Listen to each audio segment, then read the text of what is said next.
Hello everyone, and welcome to some more horrific news. Alright, we've got some news about a new game.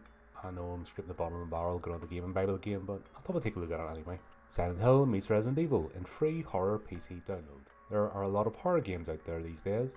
It can be tough to find the absolute gems in the enormous heap of existing projects that fail to hit the mark, particularly on Steam, where it remains one of the most popular genres. Fortunately, that does mean that we're quite likely to get at least some good or even great games based on sheer numbers alone. And a new one is on the horizon that looks to hit the same notes as the absolute horror behemoths. Scarlet Idol is an upcoming 3D Chinese folk horror puzzle game that comes complete with a co-op 2-player mode, a la Resident Evil 5. Not a good start there, because in fact not many people like Resident Evil 5, but yes, I suppose it'll keep going on. We're getting a new one of those very soon, and incorporate various cultural elements from the region where it is based. There's seemingly a lot to like about this effort from developer Shanyu Studio, who are seemingly making their debut on Steam with the release of Scarlet Idol, so it might be one to take a gamble on when it does release. The plot sees previously abandoned Kui Ning return home to the village of their birth, with the intention of rescuing their foster brother Kui Yu, who's been abused at the hands of the villagers he lives with. It's clear that the developer is really pushing the co-op as a potential unique selling point for the game, and in all fairness, it does sound like it's doing things differently. In their own words, Scarlet Idol follows a formula where two players will experience spatially separated environments. They must piece together clues each can obtain, solve puzzles in their respective spaces, or cooperate with each other to advance the game progress and uncover more truths of the story. Meanwhile, many puzzles and horror elements are related to Zhejiang's folk culture. They've really gone all in on the realism here as well, with the ancient stage scenes in the game based on the direct field research conducted by the team on real-world equivalent. That realism and authenticity extends out to the sound design as well, with Scarlet Idol rooting much of the game's audio and Taoist culture with a modern twist, bringing a classic sound with fresh influences for a modern-day audience. Oh, whoops. There's a buzzword right there we don't need to hear. The mythical modern-day audience. Oh god. The game doesn't have a release date just yet, but if it sounds like something you might enjoy, the developers just dropped a brand new free demo on Steam. That should give you more than enough of a look of the gameplay to decide whether you want to take the leap on the full thing. Okay, that is it.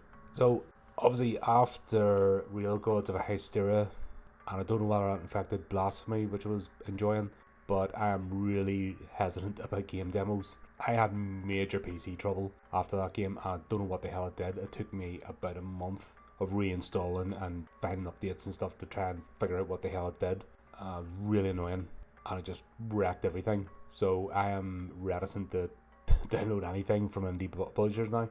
That's all it just takes one bad experience on it, and then you just watch the whole. Especially when I need my PC to do streams, etc. It just really put me off. I don't need drama like that.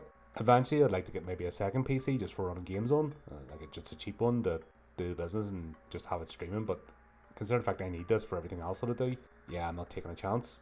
Am I the only one that's had trouble with that, or is this being a thing with Steam? I was looking at the Steam Deck, but they're like 500 quid or something stupid like that. So for that price, I may as well just buy new PlayStation or something. You know what I mean? Save it up for the PlayStation 6. I'm going to spend that sort of money. And also, it doesn't mention whether it's compatible if you can stream or so forth. So I don't know. As you know, I dabble in games. I do enjoy them. I'm not a hardcore gamer. I'm not going to spend like hours and hours completing something. Like the last thing I did there was one of the Silent Hill games on it, and like that was over weeks. Getting that done in the end, just I spliced all the stuff together. I was haters, but I just don't have that sort of time. I don't like the co-op player with horror survival games, because the reason being you have to have multiple players in. Usually those kind of games are designed that you can't play it on your own, and you need to have multiple players. If you look at the content when we were playing Devour, you can't play that with one player. You need all four. Like even when 2 or 3 of us were on, it was really hard to try and get it done.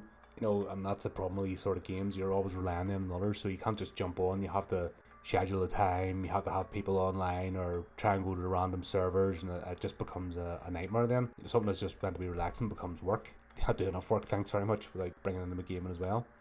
But anyway, there you go. Have you heard of this one? Are you looking forward to it? Let me know what you think. And until next time, keep up to the channel, do the technical things, and remember to keep it creepy, keep it horrific.